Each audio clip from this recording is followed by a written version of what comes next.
canción, esta breve canción. Aleluya, aleluya. Aleluya. Aquí está tu iglesia, cantando la canción celestial. Aleluya. Aleluya.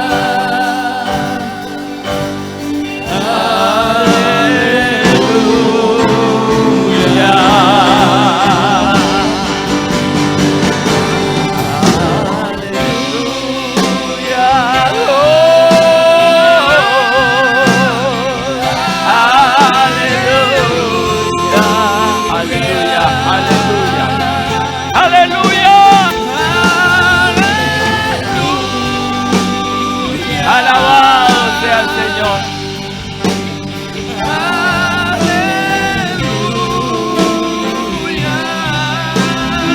Oh, gloria a su nombre.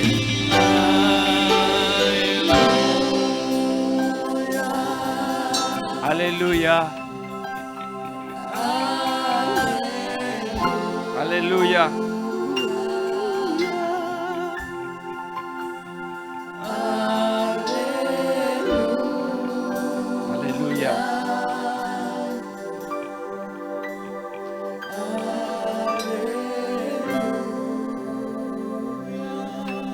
Padre, gracias te damos al tener esta libertad como individuos, pero también como congregación, con libertad, poder alabar y glorificar tu nombre a esta hora del día, en este día del Señor. Gracias, Señor, porque podemos cantar juntos y estar en tu presencia, pero declarar a todo el universo y a todo el mundo espiritual que tú eres digno de toda honra, de toda gloria, de toda alabanza, que toda rodilla se doblará y toda lengua te confesará. Gracias por poder cantar y ministrarte con libertad hoy. Y que haya gente hoy aquí en esta casa para rendirte alabanza. Pero también que haya gente con la necesidad de escucharte. Lo que tú quieras decirnos para orientarnos en la vida y prepararnos para el pronto regreso. Gracias por tus misericordias. No se agotan, sino que podemos contar con ellas, con tus misericordias, cada día de nuestra vida. Amén. Pueden decir amén. Dios para siempre. Aleluya. Vamos, con esas manos arriba. Reverencia al Señor. Gracias, Señor. Aleluya, qué bueno. Qué maravilloso es estar aquí en la presencia del Señor. Pueden sentarse. Qué bueno.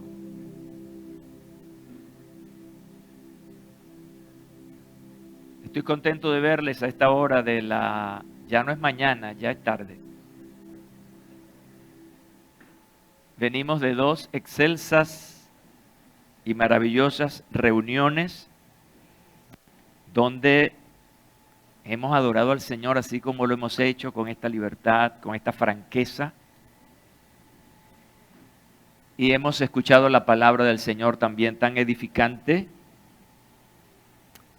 Y nos estamos preparando ahora para nuevamente expresar el deseo de Dios para cada corazón.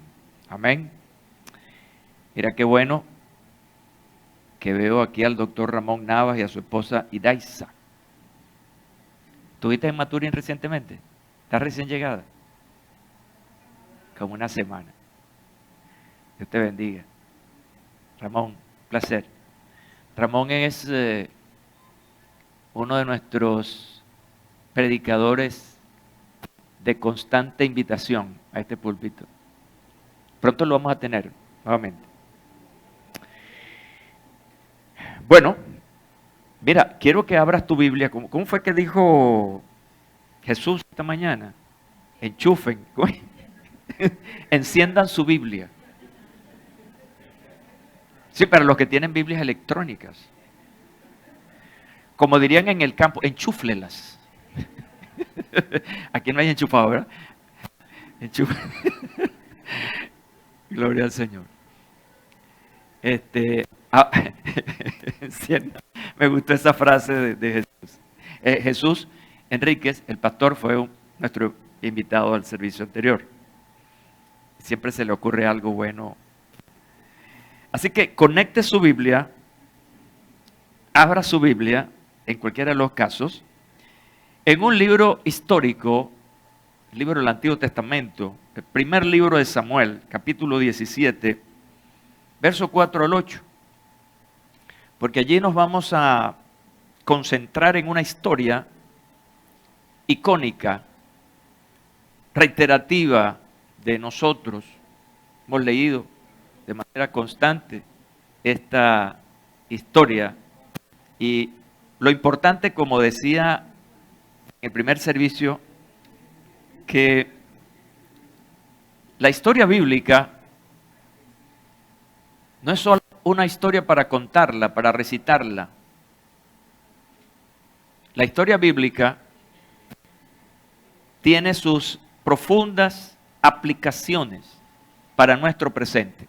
Aunque esa historia podemos traerla a nuestro presente para enseñarnos en función de la experiencia, de la narrativa de hombres y mujeres que pasaron por circunstancias sumamente complejas.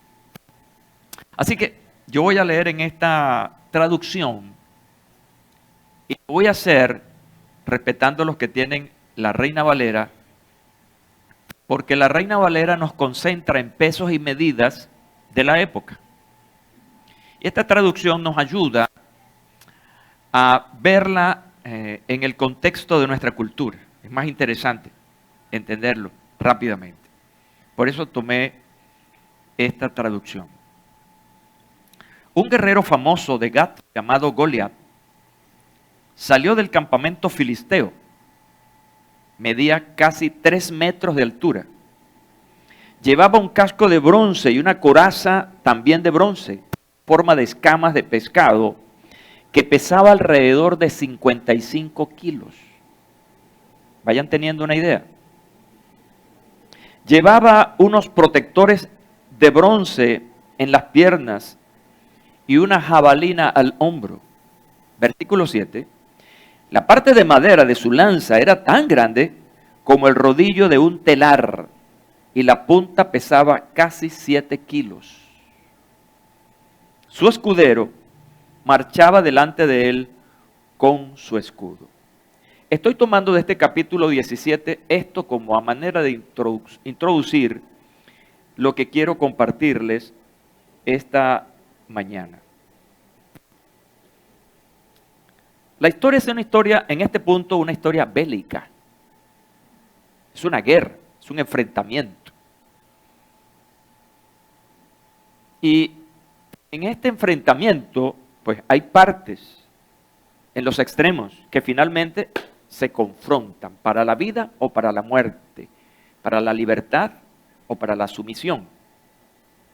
Y esto me dice a mí lo siguiente: no hay victorias ni conquistas a menos que haya una guerra o un enfrentamiento. Eso es lo que va a definir. Una guerra va a definir victorias y derrotas. Ahora, yo me imaginaba, porque estamos en tiempos bélicos, en este momento, hay guerras por todas partes y muy significativas. En este momento hay una guerra dura de Israel con una serie de enemigos, así que Israel tiene ahora varios frentes de batalla. Pero también hay una guerra también en la Europa occidental entre Rusia y Ucrania. Y yo me imaginaba entonces a estos estrategas, a estos generales, los días previos o quizás en el desarrollo de la batalla,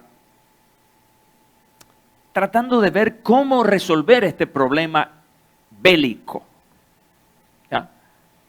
Y toda la inteligencia militar está basada en las preguntas: ¿qué necesitamos para terminar esta guerra? Terminarla bien, con una victoria, estrategias. Allí vienen otras preguntas. ¿Qué cantidad de soldados tendrá esta gente?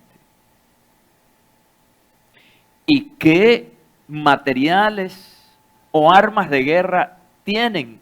¿O con qué van a contar ahora? Porque vivimos en una revolución, escuchen bien, en una revolución de las armas de guerra. No son las tradicionales. Ahora hay nuevas armas. La historia entonces que he citado nos habla en alguien pequeño que venció al gigante. Y aquí estamos en una confrontación, si se quiere, desigual.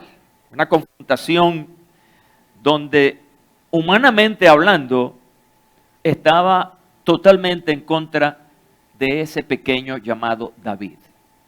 Obviamente, humanamente hablando, y en el estudio de cualquier estratega militar, ya él estaba derrotado. Varias características lo demuestran. En comparación al gigante, pues la estatura de David no estaba a su favor. La falta de experiencia de batalla de cuerpo a cuerpo contra un oponente humano, y digo humano porque ciertamente él tuvo oponentes, pero no humanos, eran animales. El oso, el león, y los vencía. Pero esta es otra realidad. Aquí hay un gigante, es un ser humano, y por otro lado, las armas poderosas de su contrincante. A eso debemos sumarle que aunque era un gigante, estaba bien equipado. Detrás de él tenía un pueblo que estaba envalentonado, poniendo toda su confianza en ese gigante. Y entonces, pues, ese pueblo que estaba detrás del gigante estaba arengando también y ofendiendo y diciendo cosas, ¿ya? Así que tenía a la mayoría en contra. Y no es fácil tener a la mayoría en contra. Así que se vislumbraba una clarísima derrota, estaba vencido. Goliat, aparte de su estatura y de las armas convencionales que tenía, recuerden, su jabalina, su espada, su escudo, su armadura, súmele otro asunto. Él usó otras armas, y en este caso usó las armas de carácter psicológico. Y esto se conoce como la guerra psicológica. Una definición técnica de guerra psicológica, también llamada guerra sin fusiles, es el empleo planificado de la propaganda y de la acción psicológica orientadas a direccionar conductas, es decir, a controlar, en la búsqueda de objetivos de control social, político o militar sin recurrir al uso de las armas. El propósito esencial de la guerra psicológica es destruir la moral del enemigo. De manera que, estando aún con armas y todo eso, pueden ser fácilmente derrotadas, porque las derrotas siempre comienzan aquí, en la mente. Indagando sobre esto, creo que me llamó la atención, porque están claramente identificadas las armas físicas que tenía en su poder Goliat, pero me interesó en averiguar ciertamente cuáles eran las armas psicológicas de este gigante. La primera de ellas que descubrí es la provocación. La provocación es un arma psicológica que lo que busca es enfadar, o como decimos aquí en criollo, poner bravo a alguien mediante palabras o acciones con su invitación a la pelea, pero antes de la invitación a la pelea ya está la provocación. Es como tentar a una persona. Versículos 8, 9 y 10 pueden ubicar eso allí. La segunda arma psicológica es la intimidación, que no es otra cosa que el acto de hacer que los otros hagan lo que uno quiere a través de una cosa que se llama miedo. Y ese miedo infundado, pues obviamente con sus armas. Capítulo 17, versículos 4 al 7. Por allí los van descubriendo esto que yo había visto por aquí. Y la tercera arma de carácter psicológico es la burla o el escarnio.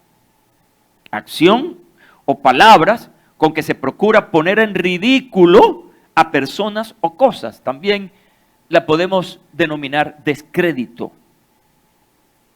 En los versículos 43 y 44, lo maldijo y lo amenazó de muerte, ofendiéndolo de muchas otras palabras que ustedes van a ir indagando. Recuerden que tenemos un tiempo breve, pero ustedes pueden indagar más acerca de este asunto.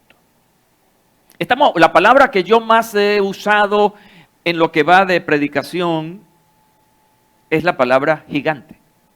Y llama la atención, primero porque Goliat era un gigante. Pero también es importante que nosotros veamos a través de la Biblia lo que representa un gigante. ¿Qué representa un gigante? Realmente representa una difícil circunstancia. Algo que no podemos controlar. Así que podemos hablar del gigante de la enfermedad, podemos hablar del gigante de la duda, podemos hablar del gigante del temor, del desánimo, y me llamó mucho la atención el desánimo del complejo o los complejos. Hay personas que tienen gigantes viviendo con ellos, así como dentro de nosotros hay parásitos, viven en nuestro organismo. Psicológicamente podemos definir que hay gigantes que viven dentro de nosotros y que en algún momento se despiertan y nos seducen a sentirnos mal. Esto incluso llega a convertirse en una especie de atadura conductual que el hombre por sus fuerzas no puede cambiar. De allí esa simbología, un gigante, alguien difícil de controlar. Ahora, la gran pregunta que tenemos que hacernos ya, pastor, deje de mencionar el gigante porque ya lo tengo conmigo. La pregunta es, ¿qué hago con este bendito, o mejor dicho, maldito gigante? ¿Cómo lo domo? ¿Cómo lo controlo? Aquí es donde la historia bíblica se convierte en aleccionadora para el presente. ¿Están conmigo, verdad? ¿Qué necesito? Yo, José Hernández, para no poner otro nombre. ¿Qué necesita José Hernández para vencer sus gigantes? Porque a veces no es uno. A veces nos caen juntos, uno detrás de otro, y a veces todos juntos a la vez. ¿Con cuál gigante vienes peleando tú desde hace tiempo? ¿Cómo se llama? ¿Se llama Goliat o tiene otro nombre? Pero al fin y al cabo, todos en algún momento estamos batallando contra un gigante. Así que hice un poco de exégesis, una extracción de verdad de esta palabra. Voy a mostrarles en este tiempo 4 elementos necesarios para vencer al gigante. Quiero que cierres tus ojitos, por favor, porque lo que viene a continuación no es solamente para escucharlo, sino para aplicarlo. Padre, en el nombre de Jesús, nos has dado un tiempo maravilloso esta mañana, ya esta tarde ahora, en que hemos orado, pero también hemos adorado tu nombre. Y estamos ahora listos para escuchar lo que necesitamos, lo que yo desde aquí desde este púlpito, necesito, pero también esa audiencia que está allí, necesita para vencer cualquier tipo de gigante en su vida. Necesitamos, porque hemos entendido en esta corta introducción, que a estas circunstancias les llamamos gigantes porque no podemos nosotros controlarlas con nuestras fuerzas. Necesitamos de ti, que eres más poderoso que cualquier circunstancia. Así que ayúdanos, Señor. Amén y amén. Gloria a Dios. La primera arma que vamos a usar, el primer elemento que hemos de usar, de acuerdo a lo aprendido en esta palabra del Señor, es a valorar a Dios y a valorar su gente. Esa palabra valorar es importante porque es darle el justo peso de valor a algo o a alguien. ¿Cómo valoras tú al Señor? ¿Cómo lo valoras? Lo valoras cuando tienes que pedirle algo porque estás en una oración del 991 o el 171. Valoras a Dios cuando lo necesitas. Valoras a Dios por lo que Él hace. Ojo con eso. O valoras a Dios por lo que Él es. ¿Están conmigo hoy? ¿Cómo estás valorando tú a Dios? O sencillamente, pues, como decía alguien por ahí, hemos convertido a Dios en un mandadero, alguien a quien le damos órdenes y Él hace. ¿Cuál es nuestra valoración acerca de Dios? Bueno, hemos adorado al Señor aquí esta mañana y hemos expresado cosas grandes. Y esas expresiones nos dicen cómo lo estamos valorando. Como el Señor de señores, el Rey de reyes, el Salvador, el Redentor y todo lo que la palabra del Señor enseña. Ahora, todas esas expresiones de adoración deben convertirse en acciones de nuestro corazón para en medio de cualquier cosa nosotros sepamos, tengamos conciencia de que el Señor está con nosotros. Diga, el Señor está conmigo. Amén. Y con su Espíritu. Una declaración católica. Parece que muchos no fueron católicos aquí. En el responsorial católico es: el Señor está conmigo y con su Espíritu. Versículo 26.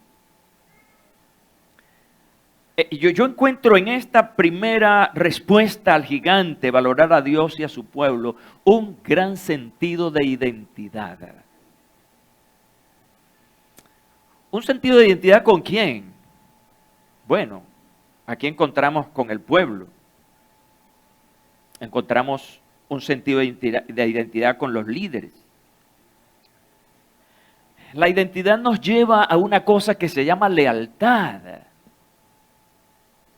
Y tiene que ver con ese sentido precisamente de identidad y de pertenencia.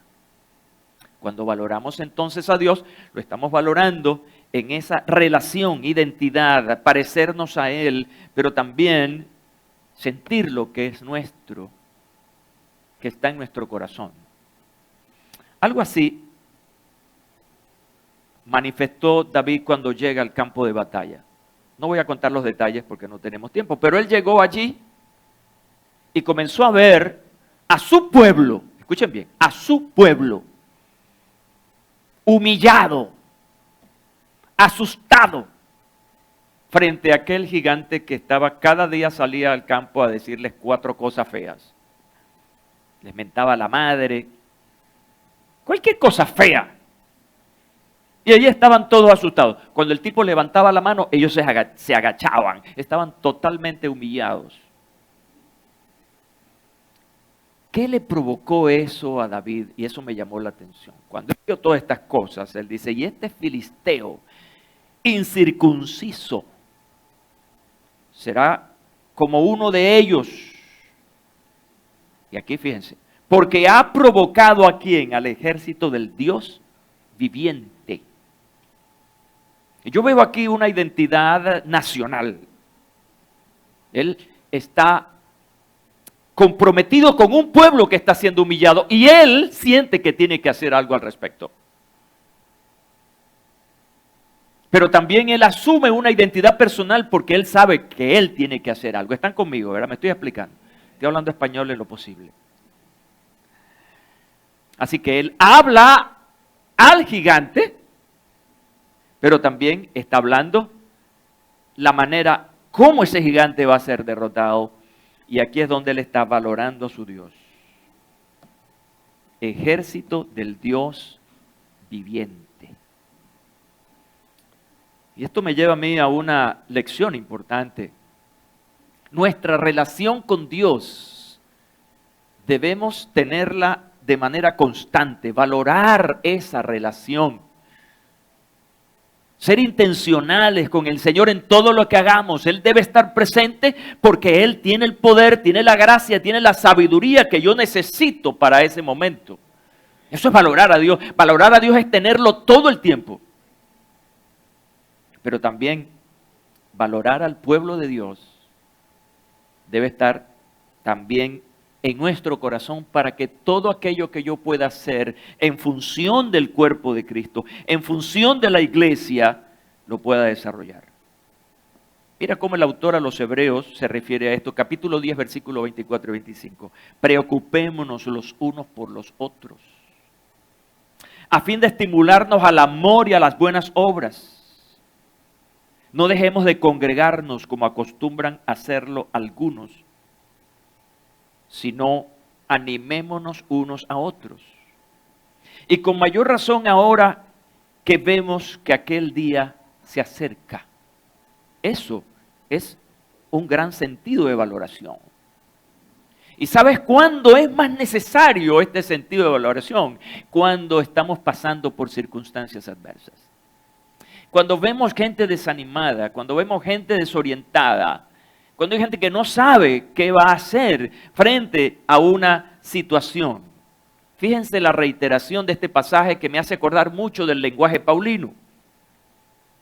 Los unos a los otros. Se repite aquí dos veces esa preocupación por los otros. En este momento que estamos viviendo nosotros como iglesia, necesitamos valorarnos. Valorar al Señor porque esta obra es de Dios. Y valorarnos los unos a los otros a tal punto que, como dice el autor a los hebreos, nos preocupemos. Porque estamos en un momento de transición y en las transiciones muchos se quedan por una u otra razón. Y tenemos que estar pendientes de los hermanos y ayudarlos. Y usar de una u otra manera formas para provocar esa realidad. Pero ahora mire, Hechos capítulo 2 versículos 46 y 47. La valoración de Dios, la valoración a su pueblo. No dejaban de reunirse en el templo ni un solo día. De casa en casa partían el pan y compartían la comida con alegría y generosidad, alabando a Dios y disfrutando de la estimación general del pueblo. Y cada día el Señor añadía al grupo a los que iban siendo salvos. Quiere decir que esto de la valoración no es solamente de palabras, de discursos, de retórica, no, es una acción. Valorar a Dios es una acción continua, de manera constante, pero valorar al pueblo de Dios también debe ser una constante. Y esto debe estar ahora mismo en cada uno de nosotros, en cada cepista, en cada líder, en cada pastor, para poder entonces vencer a ese gigante que está provocándonos. La segunda cosa importante que hizo David frente al gigante, voy a usar una frase nuestra, hacerse loco. ¿Y cómo se traduce eso de hacerse loco? Cuando, perdonen los locos que estén presentes, pero cuando un loco habla y habla, ¿qué hace usted? ¿Qué dice usted? Este está loco, chico. Y le da la espalda al pobre loco. Quiero decirles que hay locos muy inteligentes. Hay locos que hay que oírlos. Por ejemplo, este que les está hablando, que inventa cualquier cosa.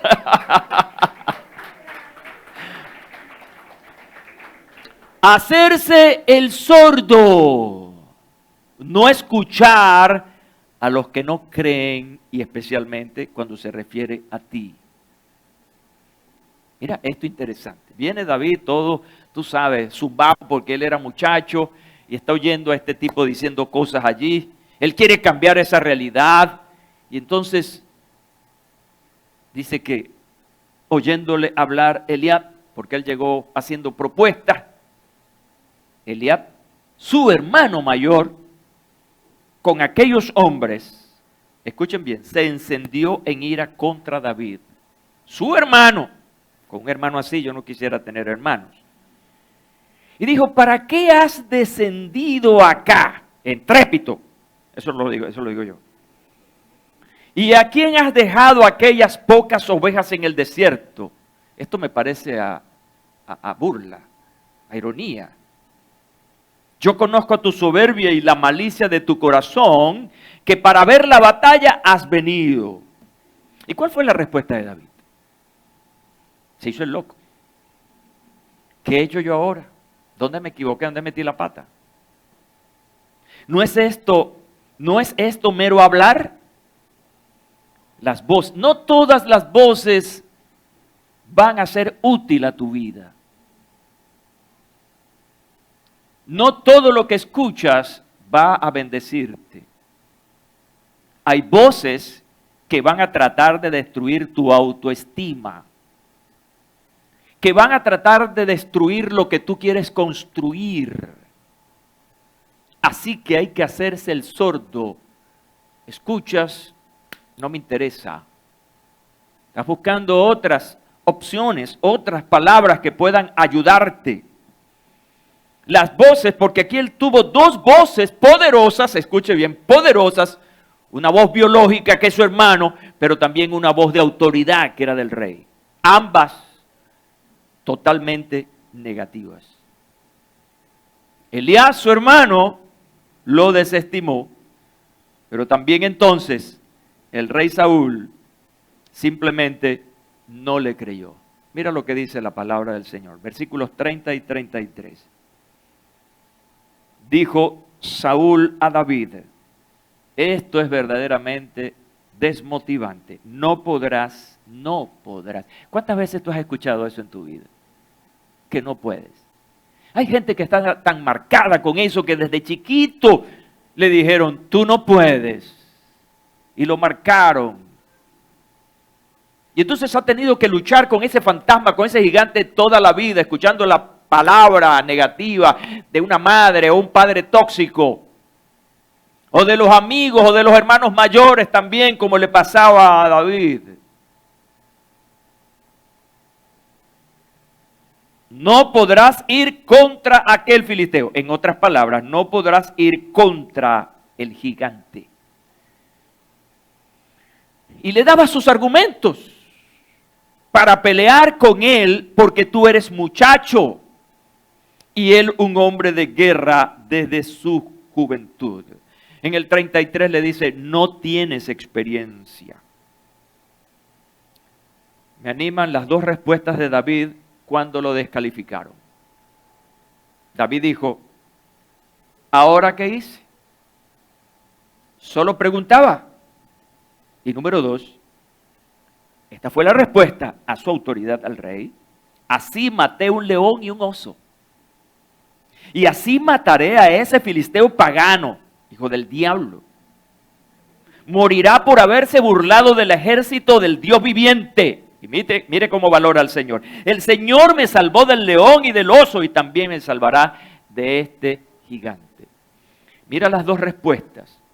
Una sin muchos detalles, pero la otra con grandes argumentos de su experiencia. Yo quiero mostrarte esta aplicación. Cuando tú escuches cosas que no te animan, que quieren destruir tu autoestima, entonces no te enfoques en lo que estás escuchando, enfócate en lo que Dios ha hecho ya en tu vida. ¿Están conmigo, verdad? Porque si yo a esta altura de mi vida, me pongo a ver lo que me está pasando ahora, pero me olvido de lo que Dios ha hecho durante toda mi existencia, entonces yo estaré derrotado. Pero si me enfoco en lo que Dios ha hecho en mi vida a través de los años, entonces yo le diré a ese gigante del presente, puedo contra ti, así como pude contra aquellos.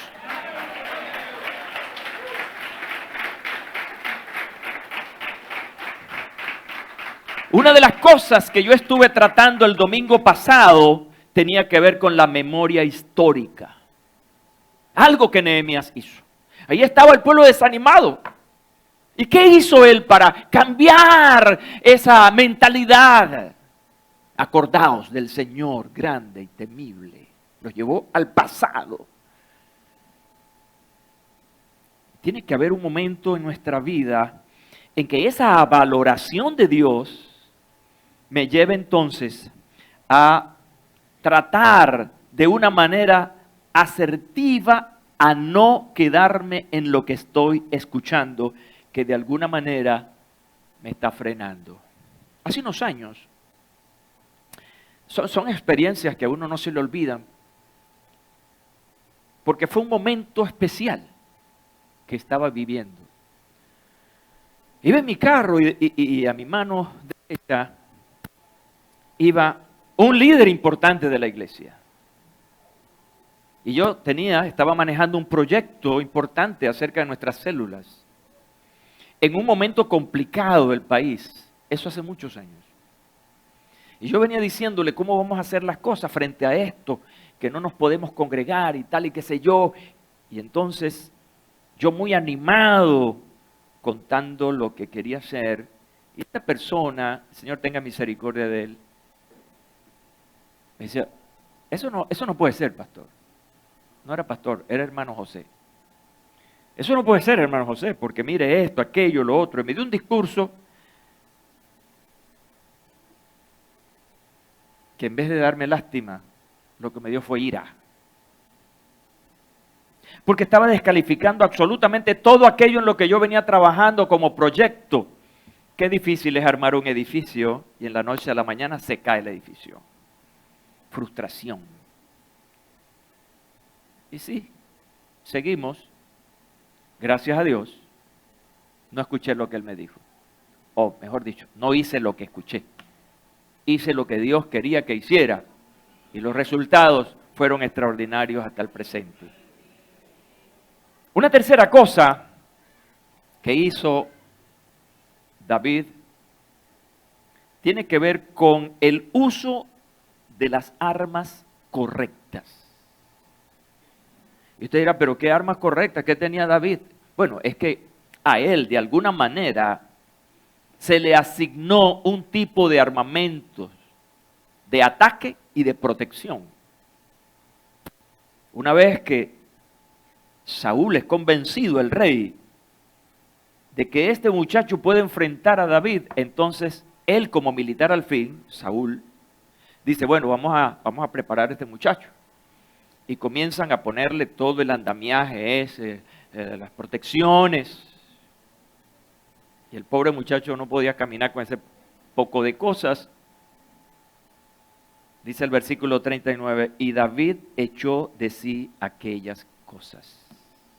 Qué decisión, ¿verdad? Su vida estaba en riesgo. Esas cosas de alguna manera podían defenderlo. Pero él echó de sí aquellas cosas. Ahora fíjense, yo pensando en esto, y si David dice, no, mejor me pongo todo esto, o háganme uno a la medida para yo poder moverme. Él comienza a buscar de alguna manera la forma de tener seguridad frente a ese gigante. Supongamos eso, porque a la Biblia hay que darle las vueltas para preguntarle y extraer entonces la verdad final. ¿Y sabes cuál es la verdad final? Si él hubiese usado esas armas y esas formas y se enfrenta a Goliat y lo vence, ¿sabes qué hubiese pasado? La gloria nunca habría sido para el Señor. ¿Estaría entonces el éxito y el logro de ese asunto en qué? En la estrategia humana, en los sistemas humanos, Y realmente recuerden que cuando hablamos de un gigante nos estamos refiriendo a algo o a alguien con quien no tenemos la fuerza ni la capacidad para vencerlo. Es algo superior. Y yo pensaba en esto y decía, bueno, ¿qué le quedaba a David? ¿Qué usó él? Usó lo más artesanal posible, una onda. Ustedes saben lo que es una onda, ¿verdad? Es un par de cabullas con una cosa abajo, como un cuero, ¿verdad? Y metes una piedra y ¡ping! Lanza. En el llano llamamos eso china, fonda. ¿Cómo lo llaman aquí? China, fonda. Liguera le dicen también. Algo así, ¿ya? Pero resulta que él había creado una gran habilidad en el uso de la onda. Y sencillamente cuando vieron a David con esto y aquel tipo muerto de la risa, el gigante, tú vienes, por favor. Pero no me voy a adelantar, fue la forma en que lo hizo. Próximo capítulo, no se pase de lo que viene, ¿ya? Pero yo quería buscar una aplicación a esto para la iglesia, para nuestro momento. Yo me preguntaba entonces, ¿en qué se mueve la iglesia de hoy? ¿Qué es lo que la iglesia de hoy está usando para enfrentarse a tantos gigantes? A tanta oposición. Porque ciertamente hay un supergigante que se llama el sistema de cosas, el mundo. Y la iglesia está frente a ese gran gigante, absorbente, controlador, que de alguna manera cada día se hace más grande. Y lo triste que yo estoy observando es que la iglesia está copiando de las estrategias del mundo para aplicarlas a la iglesia. Y entonces sencillamente nos estamos convirtiendo en gente que imita, en gente que ve hacer algo y yo lo aplico. Pero lo que tú ves de allá no es lo mismo de lo que vemos de este lado. Allá están las cosas visibles, pero en el lado nuestro están las invisibles, las cuales solo pueden derrotarse de manera sobrenatural. Y es que está la diferencia entre las armas de aquí y las armas de aquí. O mejor dicho, entre las armas de aquí y las armas de allá. Y yo veo que, por ejemplo, para ponerles un ejemplo sencillo, una cosa llamada mercadotecnia. La iglesia está usando la mercadotecnia como una estrategia para lograr objetivos, para atraer a la gente. Y la mercadotecnia no es otra cosa que un conjunto de principios y prácticas que buscan aumentar. En el caso del comercio, aplicado al trabajo de la religión, sería ganar más gente. Ofrecer e intercambiar productos de valor con sus semejantes. Una cuestión de comercio, de negocio. Yo estaba viendo en estos días por el Instagram la publicidad de una iglesia. Y me llamó la atención la manera en que realmente era una publicidad. Porque cuando tú ofreces servicios y comodidades, entonces realmente estás en una práctica comercial. Ven a nuestra iglesia, te ofrecemos seguridad, tenemos estacionamiento, aire acondicionado, butacas cómodas y una excelente música. No encontré a Jesucristo por ningún lado. No encontré el mensaje del Señor. Encontré comodidad y seguridad para la gente. Entonces, si la gente viene a esa iglesia, entonces, ¿qué le satisfizo? Todo aquello que ellos le ofrecieron.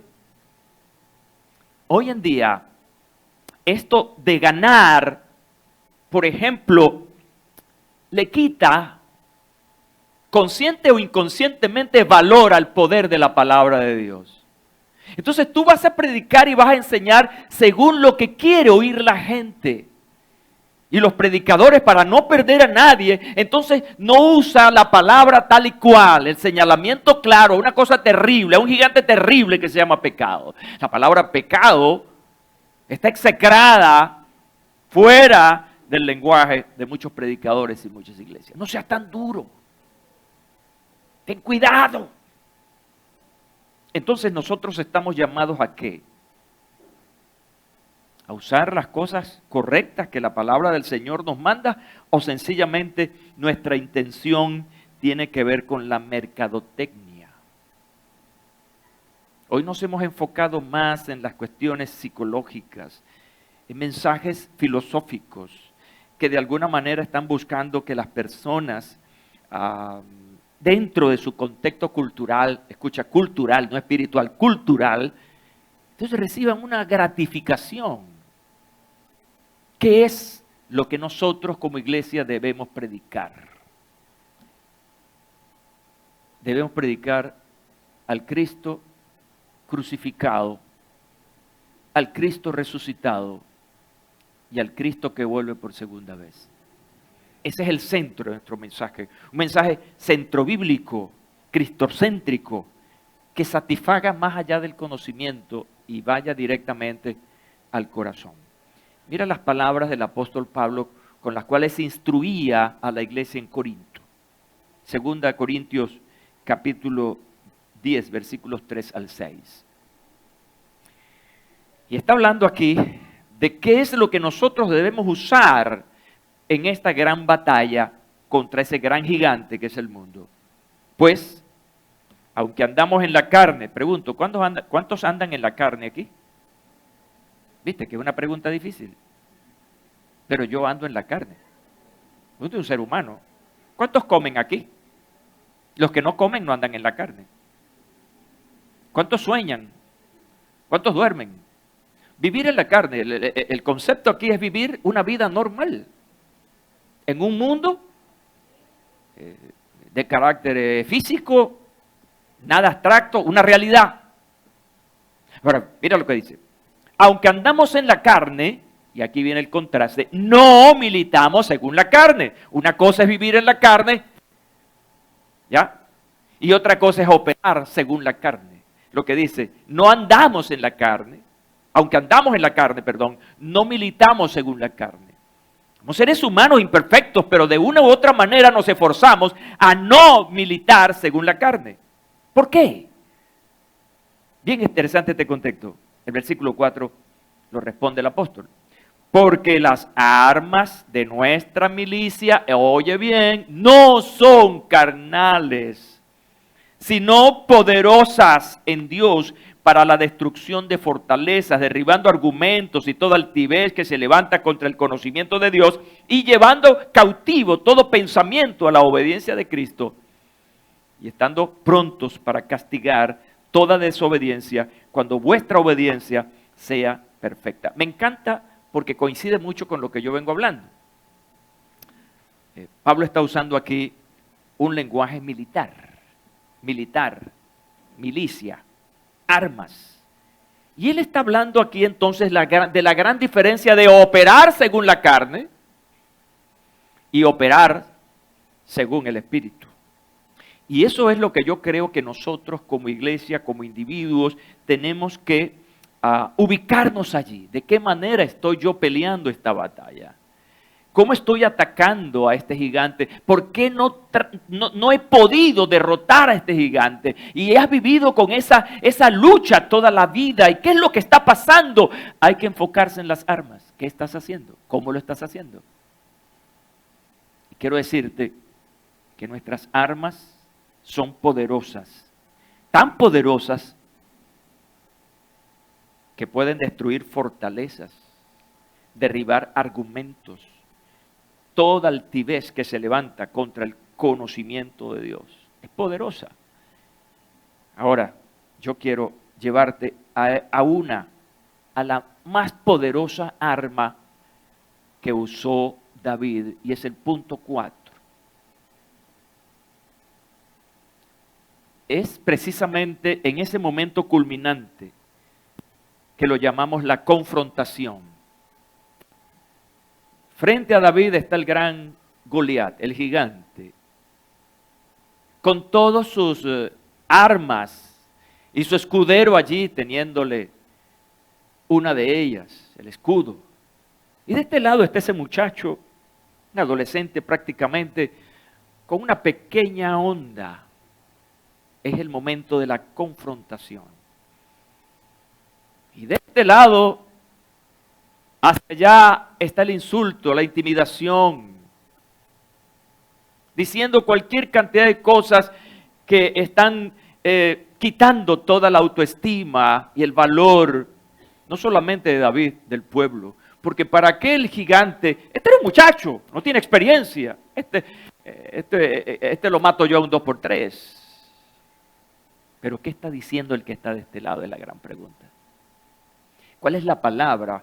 ¿Cuál es el insulto que él está diciendo? No, él está usando una palabra poderosa.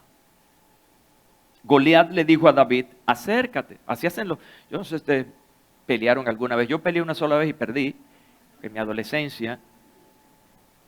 Pero siempre en estas peleas callejeras y de los barrios, ¿cómo es que hacía la gente? Vente. Ah, mira, oye, qué bueno.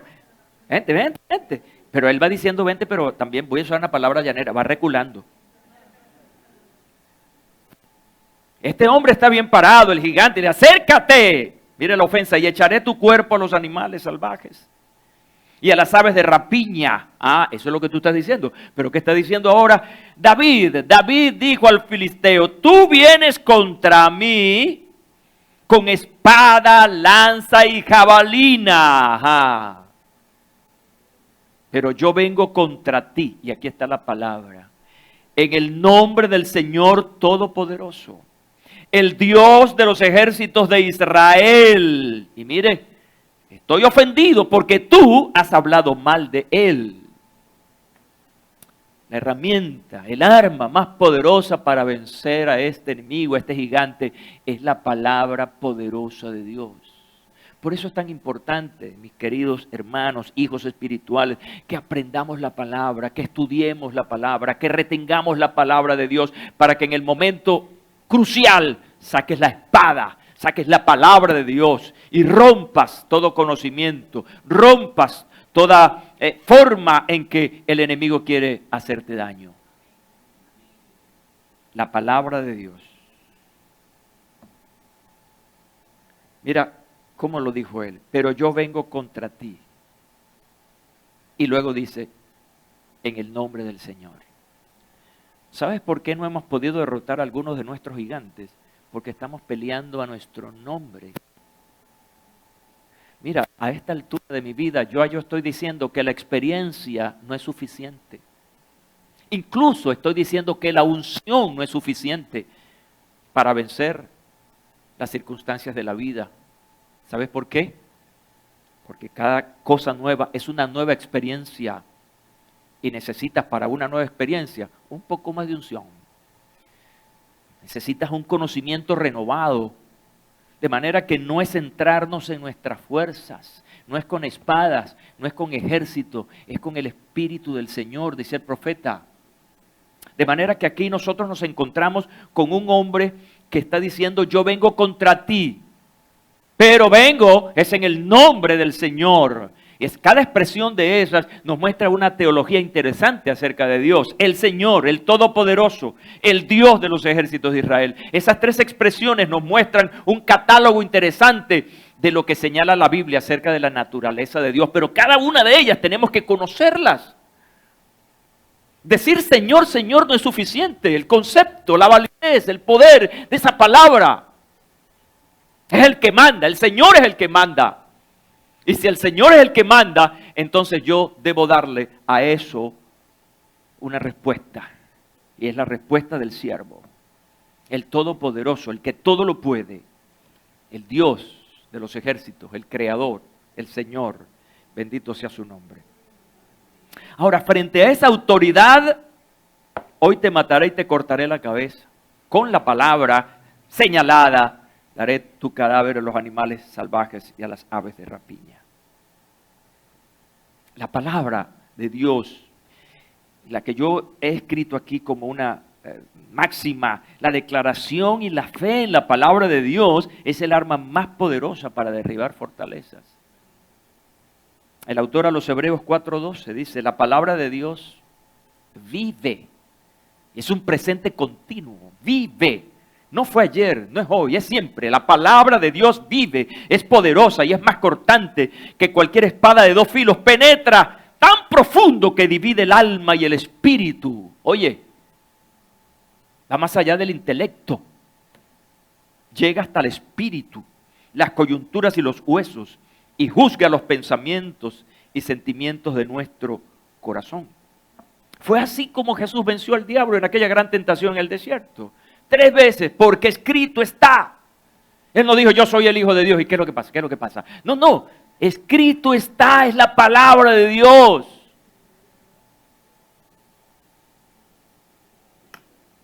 Quiero terminar aleccionando sobre algo que me inquieta mucho. La llamada declaración profética, escuchen bien cómo lo he escrito. La llamada declaración profética más creíble es la palabra de Dios. Ajá, pastor, ¿y por qué me dice eso? Porque usted escucha gente declarando por todos lados. Declaran más que los políticos. A un político le encanta un micrófono para hacer declaraciones. Pero hoy en día escucho yo evangélicos por todos lados de diferentes niveles, arcángeles, apóstoles, serafines, querubines, declarando cosas. ¿Pero qué es una declaración? Sin fundamento bíblico, ¿qué es una declaración? Un buen deseo. Un Dios te bendiga.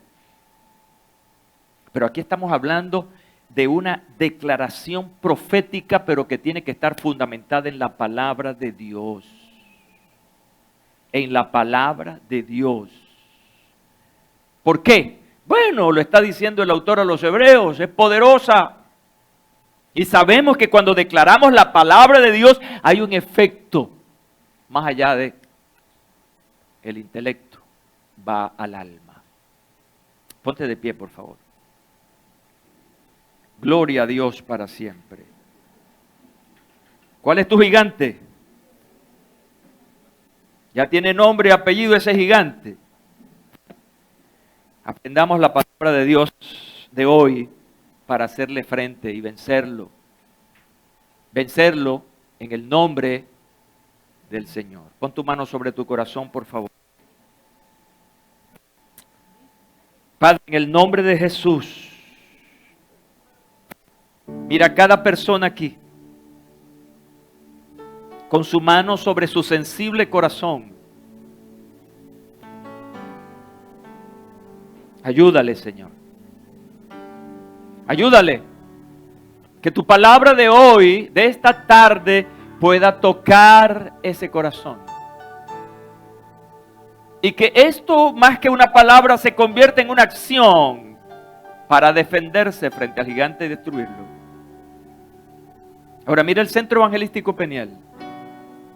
¿Tú sabes a cuántos gigantes nos hemos enfrentado y estamos en plena faena bélica, de guerra? Ayúdanos a ser intencionales, a no quedarnos en el dolor, en la queja, en lo que perdimos, sino asumir con carácter bíblico nuestro presente, teniendo en cuenta tu palabra, tus promesas. Alinea los pensamientos de esta iglesia, las emociones de esta iglesia a tu palabra, a tus promesas, que son espíritu y son vida. Y oro por liberación ahora en el nombre de Jesús. Cualquier persona que haya venido aquí amedrentada por lo que el gigante le ha dicho, hoy en el nombre de Jesús, por tu palabra, es derribado todo argumento. Y hay libertad en la presencia de Dios. Digan amén. Digan amén. Digan amén. Que Dios los bendiga a todos. Gran abrazo.